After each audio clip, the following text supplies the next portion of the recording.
Lagi bersama dengan saya Subki Abdul dan juga Ayu Rahmawati, kita membahas terkait dengan dampak dari peleburan BRIN. Kalau misalnya kita ketahui juga nih Ayu dan juga pemirsa, ini kemarin sempat ramai diperbincangkan di salah satu sosial media Twitter, membuat tweet terkait dengan bagaimana nih lembaga Eijkman yang sudah bertahun-tahun, berpuluh-puluh tahun menghasilkan sejumlah riset dan juga peneliti, namun akhirnya harus dibubarkan. Ada sejumlah pegawai juga yang harus dirumahkan atau tidak bisa kembali melakukan penelitian. Ini dampak dari adanya peleburan dari Badan Riset ini ya, dan Badan Pengkajian dan juga Penerapan Teknologi atau BPPT, Lembaga Ilmu Pengetahuan Indonesia atau LIPI, Lembaga Penerbangan dan juga Antariksa Nasional atau LAPAN, serta Badan Tenaga Nuklir Nasional atau BATN, kini tidak ataupun juga kini dilebur nih pemirsa menjadi organisasi riset di Badan Riset dan juga Inovasi Nasional atau yang biasa disebut dengan BRIN.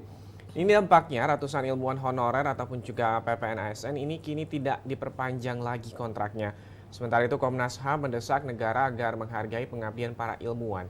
Komnas HAM membuka kemungkinan memanggil BRIN terkait ilmuwan-ilmuwan yang terpaksa kehilangan pekerjaan imbas dari peleburan lembaga penelitian mereka ke BRIN. Sementara itu Komisioner Komnas HAM BK Ulung Hapsara mengatakan pihaknya ini akan meminta keterangan kepada pihak BRIN terkait dengan skema kepegawaian dan juga solusi atas ratusan ex-karyawan yang diberhentikan. Hanya saja ini BK belum dapat memastikan kapan waktu pemanggilan tersebut. Pemirsa, sementara itu Kepala BRIN Laksana Tri Handoko ini mengatakan bahwa menjelaskan proses integrasi tersebut ini sesuai dengan pasal 58 Peraturan Presiden nomor 78 tahun 2021 yang menyatakan bahwa terhitung mulai 1 September 2021 seluruh lembaga penelitian ini diintegrasikan ke dalam BRIN yang meliputi 5 entitas lembaga penelitian resmi yaitu BATN, LAPAN, LIPI, BPPT, dan juga Kemenristek.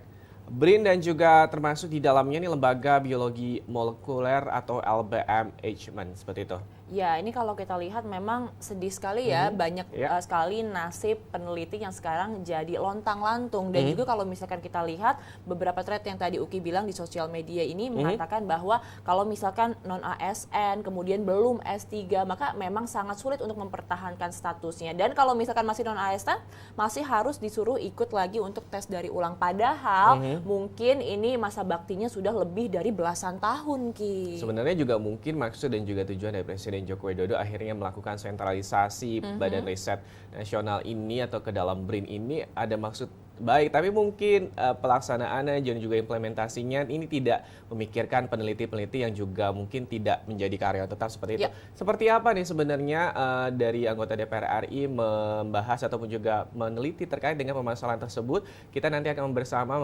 berbincang terkait dengan peleburan BRIN ini. Pemirsa, pastikan Anda jangan kemana-mana, tetap di Suara Parlemen Pagi.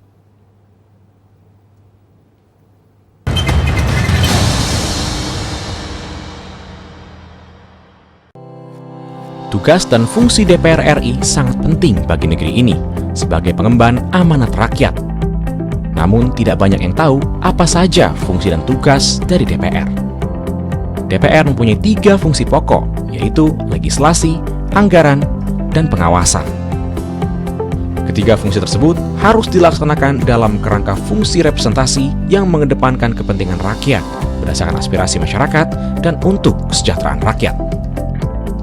Dari fungsi legislasi, DPR RI mempunyai tugas dan wewenang untuk menyusun dan menetapkan program legislasi nasional bersama dengan pemerintah, menyusun dan membahas rancangan undang-undang, menerima rancangan undang-undang dari DPD, membahas rancangan undang-undang yang diusulkan oleh Presiden ataupun DPD, menetapkan undang-undang bersama dengan Presiden, menyetujui atau tidak menyetujui peraturan pemerintah pengganti undang-undang yang diajukan Presiden untuk ditetapkan menjadi undang-undang. Sementara, fungsi anggaran membahas dan memberikan persetujuan atau tidak memberikan persetujuan terhadap rancangan undang-undang tentang APBN yang diajukan Presiden, memperhatikan pertimbangan DPD atas rancangan undang-undang tentang APBN dan rancangan undang-undang terkait pajak, pendidikan, dan agama, menindaklanjuti hasil pemeriksaan atas pengelolaan dan tanggung jawab keuangan negara yang disampaikan oleh BPK, memberikan persetujuan terhadap pemindah tanganan aset negara maupun terhadap perjanjian yang berdampak luas bagi kehidupan rakyat yang terkait dengan beban keuangan negara. Dan fungsi pengawasan, melakukan pengawasan terhadap pelaksanaan undang-undang, APBN, dan kebijakan pemerintah. Membahas dan menindaklanjuti hasil pengawasan yang disampaikan oleh DPD terkait pelaksanaan undang-undang mengenai otonomi daerah, pembentukan, pemekaran, dan penggabungan daerah, pengelolaan sumber daya alam dan sumber daya ekonomi lainnya, pelaksanaan APBN, pajak, pendidikan, dan agama. Terima kasih. Video ini dipersembahkan oleh TV dan Radio Parlemen, Biro Pemerintahan Parlemen, Sekretariat Jenderal, dan Badan Keahlian DPR RI.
Terima kasih Anda masih bersama kami dalam Suara Parlemen Pagi dan masih membahas bagaimana peleburan BRIN dan juga dampak yang bisa diberikannya.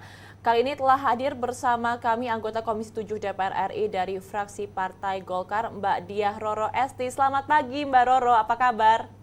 Selamat pagi, Alhamdulillah baik. Alhamdulillah baik. Mbak, kita langsung ke bagaimana menanggapi dari dampak peleburan BRIN itu sendiri. Kalau kita lihat dan kita bandingkan di luar negeri, itu kan sebenarnya badan-badan riset itu didesentralisasi. Sementara kok di Indonesia malah disentralisasi. Sebenarnya ini mau dibawa kemana inovasi riset Indonesia, Mbak? Baik, jadi Badan Riset dan Inovasi yang merupakan salah satu mitra kerja Komisi 7, kami menyadari ya, berdasarkan beberapa pertemuan juga yang telah dilakukan. Tetapi secara garis besar ya Mbak ya, perlu diperjelaskan dulu bahwasanya di awal kita mempunyai namanya Kementerian Riset dan Teknologi. Lalu kemudian itu dileburkan dengan tujuan bahwasanya ingin dibuat sebuah lembaga yang dapat mensentralisasikan segala bentuk riset yang dilakukan di tanah air kita, yaitu kita kenal sekarang sebagai Badan Riset dan Inovasi. Mengingat bahwa di samping itu, seperti yang Mbaknya bilang gitu ya, ada beberapa dan sudah ada existing research institutions yang ada di Indonesia, baik itu LIPI ataupun BPPT yang tadi disampaikan ya, yang merupakan lembaga pemerintah non-kementerian, yang pada dasarnya esensi dari semua ini adalah bagaimana seluruh research institution yang ada di Indonesia itu dijadikan satu, decentralized. Intinya adalah agar nantinya, ini penjelasan yang diberikan kepada kami adalah bahwa intinya bagaimana ke depannya research itu tidak lagi tumpang tindih gitu. Ya. Karena terkadang ada sebuah riset yang sedang dikaji, dikelola gitu ya di dalam sebuah bidang, tetapi ternyata research yang sama dilakukan di institusi-institusi lainnya. Maka otomatis secara keseluruhan itu bisa berdampak terhadap anggaran ataupun mismanagement daripada anggaran yang dikeluarkan untuk melakukan riset-riset tersebut gitu. Ya. Jadi intinya agar semuanya itu lebih structured ya, terstruktur, lalu kemudian risetnya juga tertata dengan baik dan tidak ada lagi tumpang tindih. Jadi niat baiknya sebetulnya seperti itu, Mbak. Namun ada beberapa permasalahan yang akhirnya bermunculan gitu, apalagi kemarin ya membahas mengenai peleburan ataupun integrasi dari lembaga Eijkman yang merupakan salah satu lembaga pemerintah non-kementerian tersebut yang diintegrasikan ke dalam BRIN, di mana ternyata banyak sekali researcher yang akhirnya mengeluhkan gitu bahwasanya pekerjaan mereka tidak terjamin, dalam arti kata bahwa integrasi ke dalam BRIN ini malah cenderung membebankan untuk para researcher yang akhirnya suka tidak suka harus keluar daripada struktur yang ada. Kenapa harus keluar dari struktur? Karena sekarang BRIN ini mempunyai standarisasi yang berbeda. Tadi juga sudah disampaikan di dalam introduction bahwa salah satu kriteria yang harus difulfill adalah minimal S3 gitu ya, ataupun harus PNS gitu. Jadi banyak sekali nasib-nasib para researcher lainnya yang mungkin belum S3 dan tidak masuk sebagai PNS gitu ya, yang akhirnya tidak bisa melanjutkan karir mereka di bidang ini, terkhusus di dalam struktur Badan Riset dan Inovasi Nasional yang saat ini sedang dibuat begitu. Nah, bagaimana Mbak Roro sendiri melihatnya? Karena ini kalau misalkan kita lihat media sosial, banyak sekali yang ilmuwan-ilmuwan atau para peneliti yang sudah mulai bersuara bahwa merasa harga dan juga jerih payahnya selama ini sudah tidak dihargai lagi, karena sudah mungkin belasan tahun mengabdi tapi tiba-tiba diberhentikan kontraknya. Mungkin fungsi pengawasan dari Komisi 7 sendiri seperti apa nih, Mbak? Iya, jadi tentunya kita sangat prihatin gitu ya dengan kondisi seperti ini, karena buat kami merasa bahwa ketika ingin dilakukan sebuah integrasi, tentunya kita harus bisa ataupun sukses gitu ya dalam merangkul seluruh institusi yang ada. Kalaupun ada saatnya di mana di dalam proses transisi ini ada beberapa perubahan, bagaimana lalu ke depannya kita bisa merangkul para researcher, karena yang ditakuti adalah jangan sampai mereka melihat di sini tidak ada kesempatan maka mereka lari ke luar negeri gitu. Sedangkan kita sangat amat membutuhkan justru SDM ini untuk selalu dan meneruskan penelitian atau melakukan inovasi-inovasi di dalam negeri agar negara Indonesia pun bisa berkembang ke depannya gitu kan. Jadi saya berharap bahwa lembaga BRIN ini malah bisa merangkul gitu, tidak mengklaster. Dan yang ingin kami lakukan melalui fungsi pengawasan adalah untuk mengetahui secara real, konkret permasalahan di lapangan seperti apa. Kalaupun ada sebuah kendala yang dialami dari segi mungkin kriteria ya yang tidak mencapai kriteria ya, tidak sesuai dan lain sebagainya. Mungkin salah satu usulan yang bisa kita lakukan adalah bagaimana kalau dibuat semacam wadah gitu ya untuk mempersiapkan para researcher yang tadinya belum memfulfill kriteria yang ada, agar mereka ke depannya itu di-set for success gitu Mbak. Okay. Jadi jangan sampai kita malah mensingkirkan mereka begitu. Jadi ini adalah sebuah pendekatan yang ingin kami lakukan nanti pada rapat dengar pendapat dengan Badan Riset dan Inovasi Nasional, agar di dalam proses integrasi ini dilakukan secara baik dan holistik gitu ya, dan jangan sampai juga kita malah kehilangan para researcher handal dalam negeri. Oke, baik Mbak. Kalau di sini beberapa media yang saya kutip juga, ini mengatakan bahwa ada beberapa persyaratan untuk para researcher yang ingin meneruskan karirnya di BRIN itu sendiri. Dan ada 5 diantaranya masih harus ASN, S3, dan juga lain sebagainya Mbak. Nah, kira-kira menurut Mbak, apakah ini sudah ideal? Apakah sudah cukup ideal untuk menampung dari para peneliti yang belum memenuhi syarat ini? Atau kira-kira nanti masih akan ada pelonggaran lagi ke depannya Mbak? Menurut saya yang seperti saya sampaikan sebelumnya harus disiapkan sebuah wadah sih Mbak. Saya belum tahu, belum bisa menyampaikan dalam bentuk apa, tetapi bagaimana para researcher ini bisa kita tampung terlebih dahulu, kita persiapkan mereka gitu ya, karena ini bukan researcher asalan gitu. Dalam arti kata mereka adalah para researcher yang sudah masuk di dalam sebuah struktur kelembagaan yang ibaratnya ini kelembagaan yang bukan hanya dibentuk 1 tahun yang lalu gitu ya. Ini lembaga yang sudah puluhan tahun eksis gitu. Dan mereka sudah masuk di dalam struktur itu dan berhasil dalam melakukan inovasi dan research yang tentunya sangat amat handal dan terbukti gitu bahwa ada dampaknya kepada bangsa. Nah, maka yang saya inginkan sebetulnya bagaimana Badan Riset dan Inovasi ini bisa berinovasi lagi untuk SDM-nya sendiri gitu. Karena ini banyak sekali lembaganya Mbak. Ada BPPT ya kan, ada LIPI. Jangan sampai yang itu tadi gitu kita malah kehilangan orang-orang handal, dan mudah-mudahan ke depannya ada solusi yang konkret, karena yang teriak ini bukan hanya yang kita dengar di media saja, tetapi para researcher yang ada di dalam gitu di setiap institusi juga mengeluhkan hal yang sama. Nah, maka berdasarkan mungkin laporan dan juga masukan yang kami terima, kami harus menampung dan kalau bisa mendengarkan perspektif secara holistik agar kita bisa menyiapkan solusi yang terbaik. Baik, berarti kita setuju ya Mbak bahwa sebenarnya masih akan terus melindungi para peneliti yang juga menjadi aset dari bangsa. Kita akan jeda sejenak terlebih dahulu Mbak Roro dan juga pemirsa, jangan kemana-mana, nanti kita masih membahas mengenai bagaimana peleburan BRIN dan juga dampaknya. Jangan kemana-mana.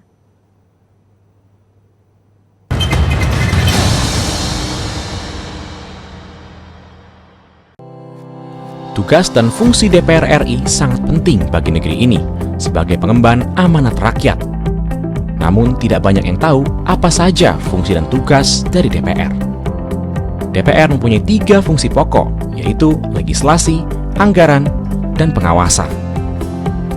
Ketiga fungsi tersebut harus dilaksanakan dalam kerangka fungsi representasi yang mengedepankan kepentingan rakyat berdasarkan aspirasi masyarakat dan untuk kesejahteraan rakyat.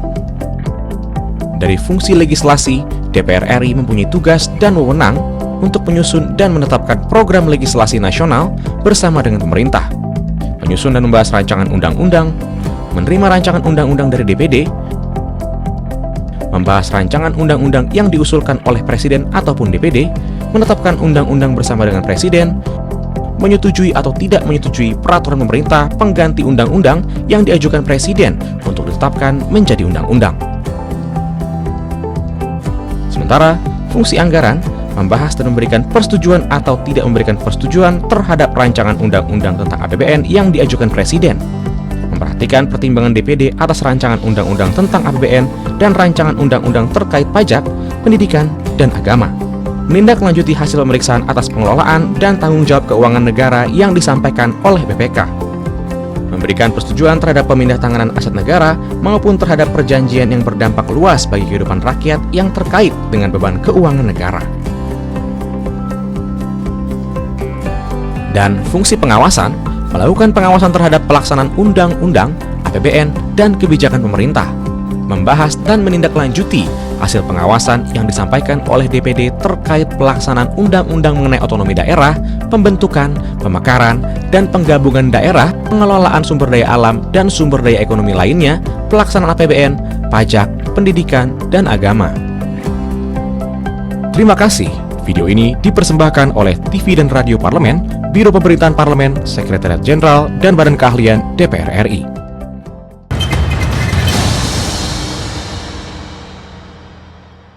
Terima kasih pemirsa, Anda kembali dalam Suara Parlemen Pagi. Kita masih membahas terkait dengan peleburan BRIN dan juga dampaknya. Masih bersama dengan kita melalui aplikasi Zoom. Ini ada Mbak Diah Roro Esti, anggota Komisi 7 DPR RI dari fraksi Partai Golkar Daerah Pemilihan Jawa Timur 10. Mbak Roro tadi juga menyampaikan bagaimana mungkin nasib dari lembaga Eijkman yang Mbak Roro juga sampaikan ini adalah lembaga bergengsi dan juga sudah melakukan riset-riset yang juga sudah dikenal di internasional. Dan juga tadi ada statement yang mengatakan bahwa ini harus ada ditampung dan juga ada wadahnya. Tapi bagaimana nih dengan nasib penelitian-penelitian yang sudah dilakukan oleh lembaga Eijkman maupun juga lembaga penelitian yang lainnya yang akhirnya dijadikan menjadi satu-satu BRIN ini, termasuk salah satunya vaksin merah putih. Bagaimana nanti nasib ke depannya, Mbak Roro?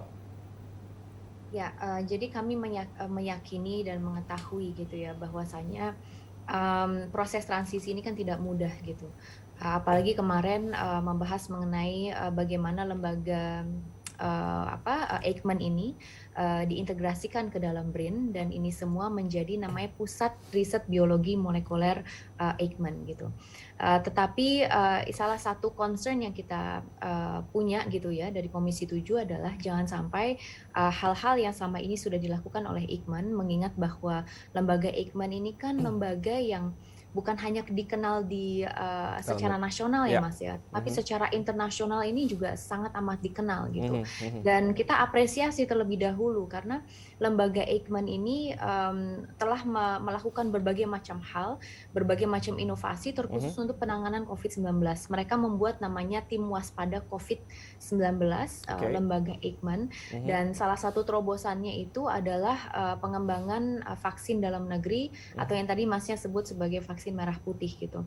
Nah, kami berharap dengan dileburkan ataupun diintegrasikan ke dalam BRIN, jangan sampai riset ini berhenti begitu saja gitu ya. Dan ternyata sudah dipastikan oleh pihak BRIN bahwa riset yang berkaitan terkhusus tentang penanganan COVID-19 yang merupakan salah satu agenda prioritas mereka tidak akan berhenti dan tetap akan dikerjakan gitu. Dan ini sebuah harapan bangsa ya Mas ya, karena kita melihat bahwa COVID-19 ini kan juga sudah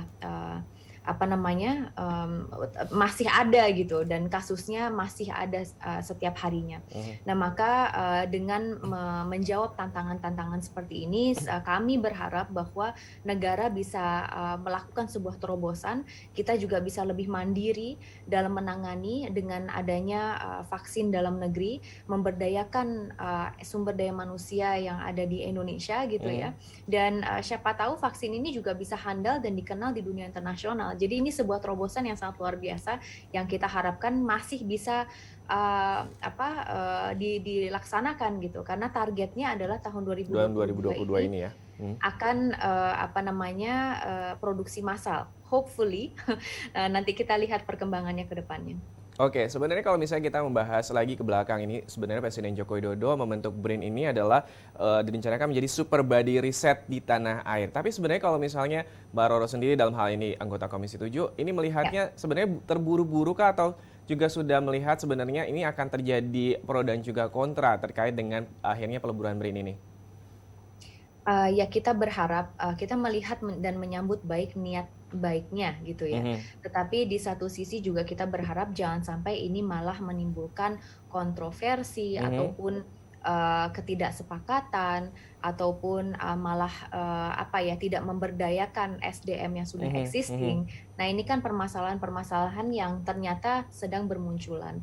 Nah, maka kami berharap bahwa nanti di dalam RDP dengan BRIN kita menelusuri dengan baik, kita mendengarkan bagaimana progresnya selama ini dan bagaimana caranya agar kita bisa menciptakan SDM yang pada dasarnya memang unggul gitu untuk melakukan terobosan dan inovasi yang dibutuhkan oleh bangsa gitu. Gini ya Mas ya, saya tuh menyadari bahwa segala proses transisi, dan kalau transisi saya tuh otomatis mikirnya transisi energi gitu. Misalnya ya contoh kecil gitu, karena ini sesuatu hal yang memang beda dari apa yang telah dilakukan sebelumnya, tetapi kita tahu bahwa ini sesuatu hal yang harus dilakukan misalnya gitu ya Mas ya. Dan dalam proses transisi itu memang tidak nyaman gitu, membuat kita tidak nyaman karena ini sesuatu yang kita tidak terbiasa dengan hal tersebut. Nah, maka dalam prosesnya kita harus we have to make sure gitu. Kita harus memastikan bahwa transisi ini dapat dilakukan secara smooth gitu.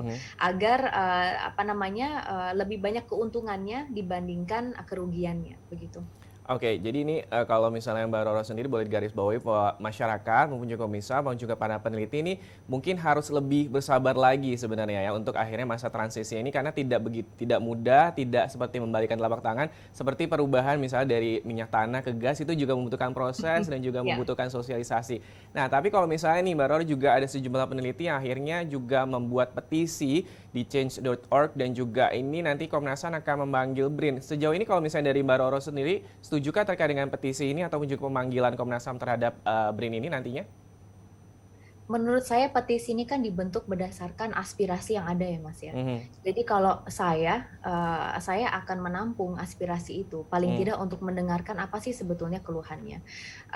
Dan saya rasa BRIN mempunyai kewenangan dan mempunyai tanggung jawab untuk mendengarkan dan mencari solusi yang terbaik gitu Mas. Karena yaitu tadi gitu, pasti ini kan bermunculan karena ada yang merasa baik itu kehilangan pekerjaannya atau mungkin dalam proses transisi kurang terukur, terlalu cepat misalnya ya, dan banyak sekali komentar-komentar lainnya. Nah, ini menurut saya memang pada dasarnya perlu kita tampung gitu, dan harus ada solusinya. Kalau permasalahannya ada di SDM, oke, gimana caranya kita mencari solusi yang terbaik agar SDM ini tetap kita rangkul, tetap kita berdayakan, agar nantinya mereka kita persiapkan untuk tetap bisa melakukan inovasi dan terobosan di dalam negeri. Kekhawatiran saya hanya satu sebetulnya, jangan sampai mereka malah lari ke luar negeri, karena kalau di sana itu kan bukan hanya dari segi potensi, tetapi opportunity-nya jauh lebih banyak gitu. Tetapi kan di Indonesia ini kita berharap bahwa secara keseluruhan, mohon maaf, riset itu bisa semakin diberdayakan. Kita bisa spending untuk riset itu ke depannya juga bisa semakin meningkat. Karena perkembangan atau pembangunan sebuah negara itu tidak lepas dari riset yang dilakukan di dalam negara tersebut. Kalau GDP kita, misalnya contoh kecil ya, di tahun 2018 alokasi GDP untuk research Indonesia itu masih di kisaran 0,2%, Mas. Sedangkan kalau di negara-negara lainnya, di Amerika itu mereka di kisaran 2,8%. Masih jauh. Di Singapura 2% gitu. Jadi kita itu selalu di kisaran 0%, 0,2% gitu, 1% aja nggak nyampe. Nah ini kita memandang bahwa Indonesia kan berpotensi untuk menjadi salah satu ekonomi terbesar di dunia gitu. Indonesia Emas 2045, kita selalu mendengar slogan itu gitu, karena kita tahu saat ini kita berada di era bonus demografi, 70% daripada populasi negara Indonesia berada di kalangan produktif gitu ya. Nah maka bagaimana caranya kita bisa betul-betul mencapai target yang ada dan potensi yang ada, dan semua ini menurut saya tidak lepas dari investasi yang dilakukan di bidang riset dan inovasi gitu. Karena tanpa riset, tanpa inovasi, sebuah negara ini tidak akan bisa berkembang.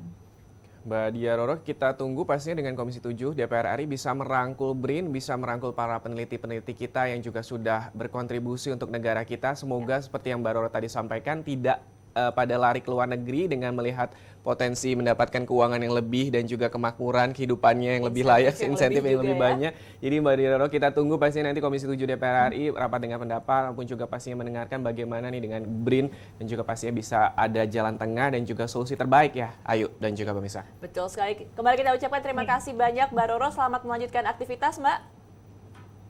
Salam sehat selalu. Terima kasih banyak. Baik, dan pemirsa, perbincangan tersebut sekaligus juga mengakhiri perjumpaan kita pada Suara Parlemen edisi hari ini. Saya Ayu Rahmawati beserta rekan saya. Dan saya Suki Abdul beserta seluruh kerabat kerja yang bertugas mengucapkan terima kasih atas perhatian Anda. Setelah ini kita akan bersama-sama menyaksikan live paripurna. Dan sampai jumpa.